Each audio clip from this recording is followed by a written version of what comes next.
Spoilers ahead as a current WWE NXT superstar and former TNA wrestling champion makes his return to TNA at last night's Impact television tapings. We'll let you know who. Rey Fenix is on his way to SmackDown with his debut for WWE set for next week's show. An update on Ryan Nemeth's AEW lawsuit as Tony Khan has been accused of aggressive and intimidating tactics in the response to Nemeth's lawsuit against himself, AEW and CM Punk. An update on the plans for AEW Collision during the week of WrestleMania 41. AEW and Warner Bros. Discovery reportedly are planning ahead regarding upcoming sports preemptions. More details on plans for the AEW World Tag Team Championships as we head into AEW Dynasty. An update on the start time for NXT Stand and Deliver during WrestleMania week. It looks like a WrestleMania 9 documentary reportedly is set to be released soon. More details on the lawsuit involving Vince McMahon and former WWE employee Janelle Grant. And Pete Dunne's match for Bloodsport has been confirmed.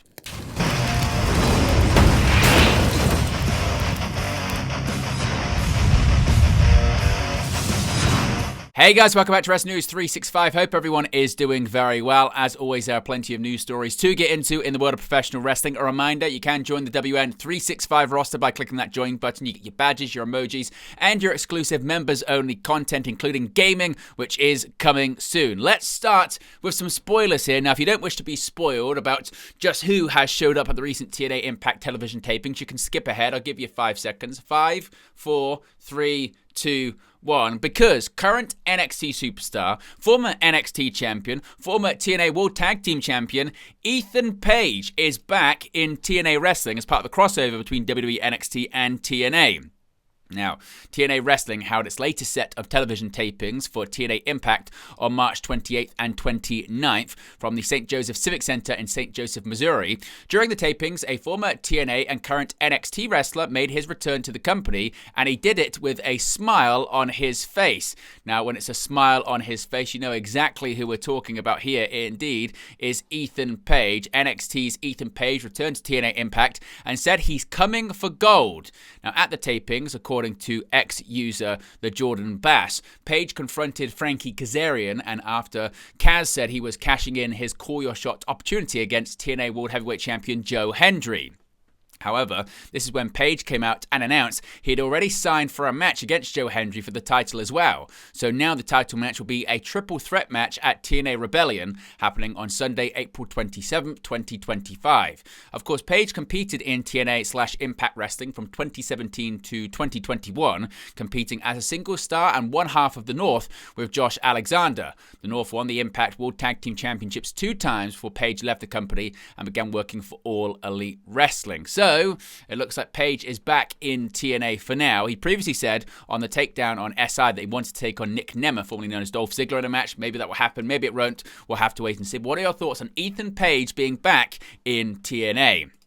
Now, a big update here when it comes to Rey Fenix. You would have seen this if you joined us on the watch-along and post-show for SmackDown last night. It was revealed on SmackDown from London, England, that former AEW star Rey Fenix will officially debut on the Blue brand next Friday ahead of WrestleMania 41, when WWE is back in the United States, and he'll be using Rey Fenix as his WWE ring name. After 2 weeks of video vignette teases and reports that he had indeed signed to the company, Fenix's debut was officially confirmed on Friday. Fans were curious as to what name he would wrestle under, as he's been known as just Fenix or Fenix El Rey and more throughout his years in the business. And WWE, of course, shortened the name of his brother and Lucha Bros tag team partner Pentagon Jr. to simply Penta when he arrived on WWE Raw. Former AEW star Ricky Starks also changed his ring name when he made the recent jump to WWE NXT and is now going by Ricky Saints.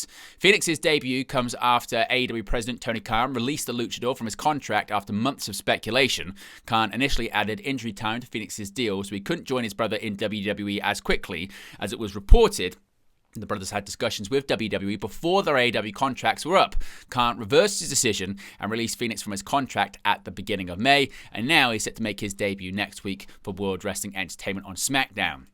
Now, speaking of AEW here, an update when it comes to Ryan Nemeth's lawsuit against AEW, Tony Khan and CM Punk.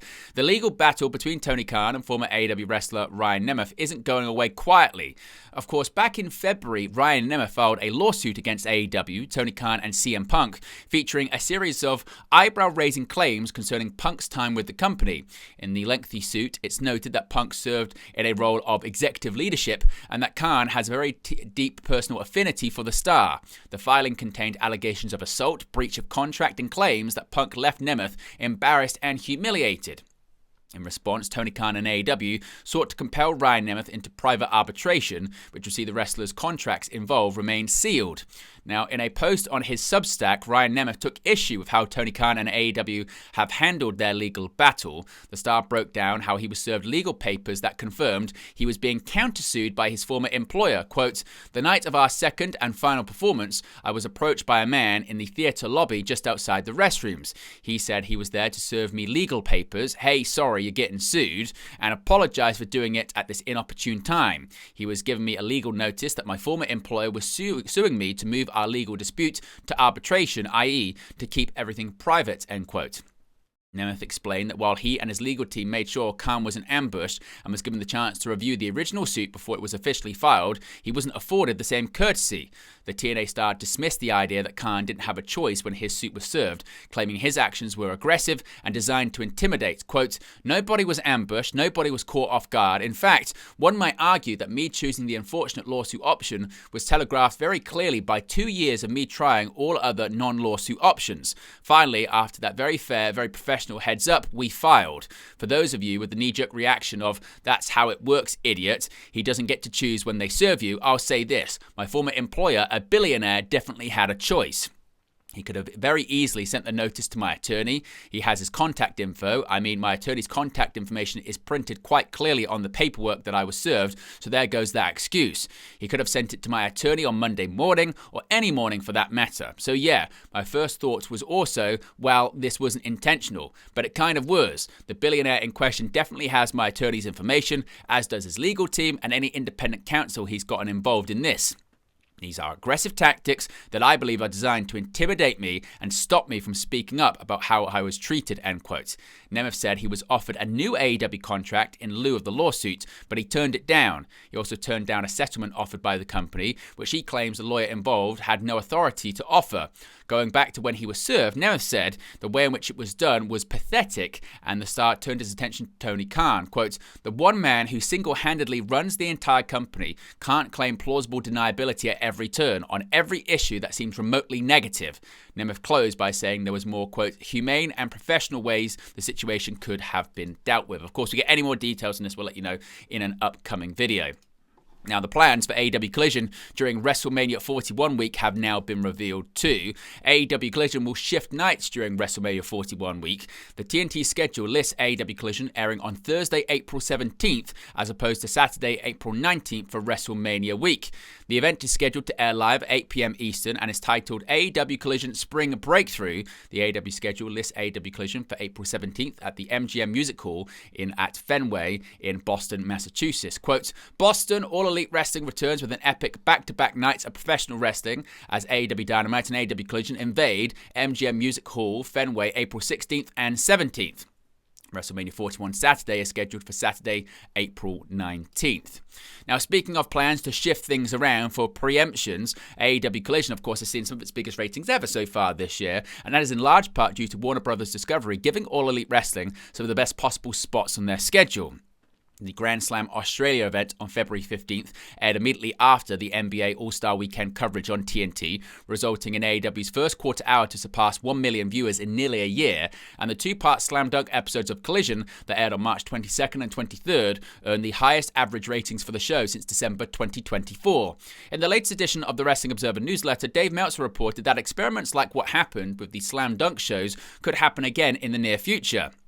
TNT will begin airing both the NBA and NHL playoffs, meaning that Collision will either be preempted to a different night or potentially given the chance to air immediately after these sporting events to gain a strong lead-in. June 18th will see the NASCAR Quaker State 400 air in Collision's regular slot on TNT, giving AEW and WBD another chance to capitalize on viewership, but it's not yet confirmed if that will actually happen. What will happen is AEW and WBD have got plans for things similar later on in the year, as they both know that scheduling conflicts will occur as the year goes on with the NBA, NHL, NCAA, and NASCAR, and various soccer competitions such as the FIFA Club World Cup. Meltzer noted that WBD have been very happy with the Collision ratings so far in 2025, and doing what's best for that show will influence their decisions, to the point where talks were reportedly had about going head-to-head with WWE Saturday Night's main event at some stage, but once again, that has not been officially confirmed. A big update here when it comes to the AEW World Tag Team Championships for AEW Dynasty. Now, on the March 26th episode of AEW Dynamite, Big Bill and Brian Keith were encouraged by Chris Jericho to branch out and prove the Ring of Honor World Champion what they have learned sitting under his learning tree. This led to them confronting the Hurt Syndicate and declaring themselves as the next team in line for a shot at the AEW World Tag Team Championships. For some, this came as a bit of a surprise, considering that Bobby Lashley and Shelton Benjamin looked to be on a collision course with the Murder Machines, Brian Cage and Lance Archer. But in the latest edition of the Wrestling Observer newsletter, Dave Meltzer has explained why the pivot has been made. Meltzer confirmed that on March 20th, Cage suffered a knee injury during a match with former WWE superstar Chris Masters at an OWA event in Los Angeles, California, with the match ending in a no contest as a result of the injury. Cage's injury was also the reason why he was unable to compete at the Mecha X Benefit for Bay, an event hosted by Future Stars of Wrestling on March 22nd, which was an event dedicated to Chris Bay, who made his first wrestling-related appearance since his neck injury in October of last year that left him briefly paralyzed. Cage was featured in a handicap match on the March 22nd episode of AEW Collision, but that match was taped immediately after the March 19th episode of Dynamite in Omaha, Nebraska. As for the match between the Hurt Syndicate and the team of Bill and Keith, that has not yet been made official by AEW, but with the Dynasty pay-per-view only 9 days away at the time of recording, the match could be confirmed on an upcoming episode of Collision or the upcoming episode of Dynamite on April 2nd. Now, more details when it comes to the start time for WWE NXT Stand and Deliver.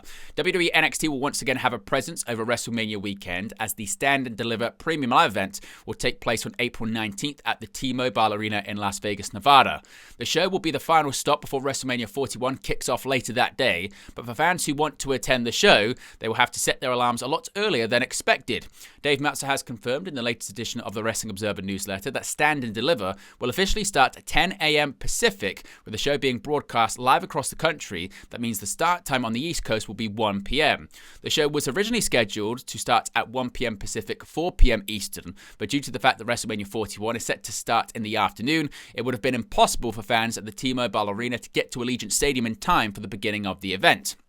At the time of recording, WrestleMania 41 is set to start at 3:30 p.m. in Nevada, with a 4 p.m. Pacific time for the start of the main show, meaning a 7 p.m. Eastern start time on the East Coast.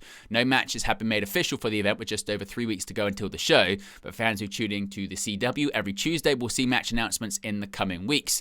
Stand and Deliver has been a staple of WrestleMania weekend experience since 2021, when the event debuted as a 2-night NXT takeover before WrestleMania 37. However, when the company was able to get NXT back on the road following the COVID-19 pandemic, Stand and Deliver has taken place in the afternoon before the first night of WrestleMania, with 2022 being the first year this schedule was used.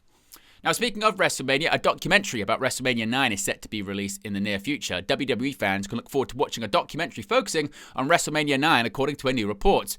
During a recent episode of WrestleVotes Radio, it was revealed that Becoming a Spectacle will be landing on Peacock soon. Per WrestleVotes, quote, according to sources, a very interesting documentary is coming to Peacock within the next few weeks, which will see the story of WrestleMania 9 unfold as the event that will be detailed in a new release titled Becoming a Spectacle.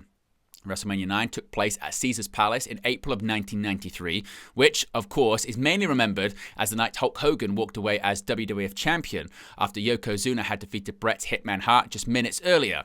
Among the superstars featured on that and should see participation in this Peacock documentary include Shawn Michaels, the Steiner Brothers, Lex Luger, The Undertaker, Hulk Hogan, and Bret Hart.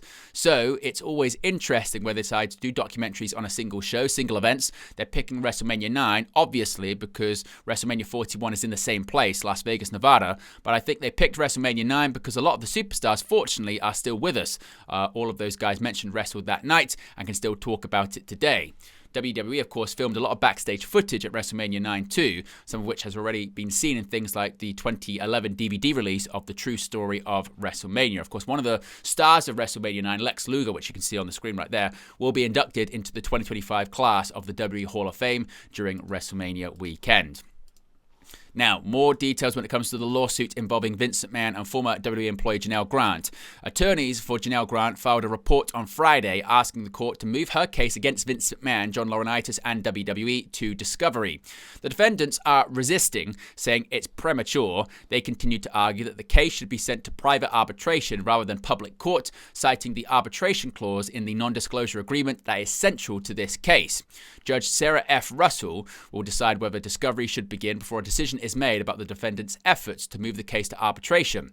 From Brandon Thurston at Post Wrestling, he says, quote, "The filing state that plaintiffs' requests for documents may include any subsidiary and or current or former executive, employee, contractor, agent, and or similarly situated personnel of WWE, TKO, and or Endeavor Group Holdings. The filing from Grant specifies that she is seeking documents related to McMahon's payments to multiple women. In addition to that, she has requested records of WWE's policies related to sexual harassment.